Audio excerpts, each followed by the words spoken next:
Olivier Boko n'a plus droit au soleil.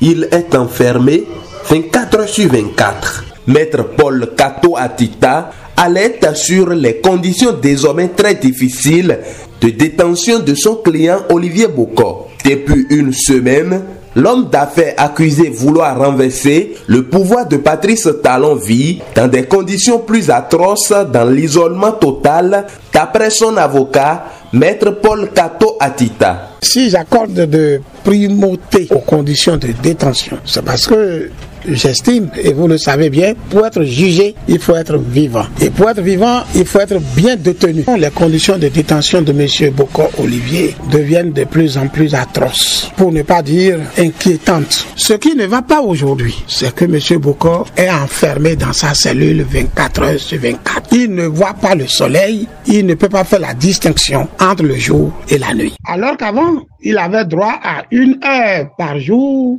pour au moins sortir de la cellule et prendre de l'air. 1 heure. Cette possibilité d'1 heure lui est maintenant arrachée depuis 1 semaine. Mais pourquoi ça?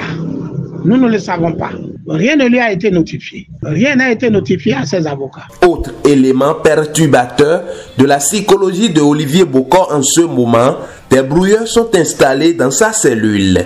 À quelle fin? Personne ne sait, dénonce également l'avocat. Des brouilleurs sont positionnés dans la cellule de M. Boko Olivier pendant qu'il est interdit de sortir 24 heures sur 24. Des brouilleurs à quelle fin? Et quels peuvent être les impacts de ces brouilleurs sur sa santé? Si on veut juger quelqu'un, il faut qu'il soit vivant pour être jugé. Ce qui se passe avec Boko Olivier, ça décline vers la chosification de l'être humain. Tout ceci a un impact psychologique grave sur le détenu d'après l'avocat. Son moral est largement entamé, témoigne Maître Paul Kato Atita. Je reviens comme ça de la prison civile de M. Rété. Je l'ai vu. Je dois avouer, pas dans un état moral acceptable. Le porte-parole des avocats de l'ex-ami du chef de l'État appelle les autorités compétentes à revoir les conditions de détention de son client.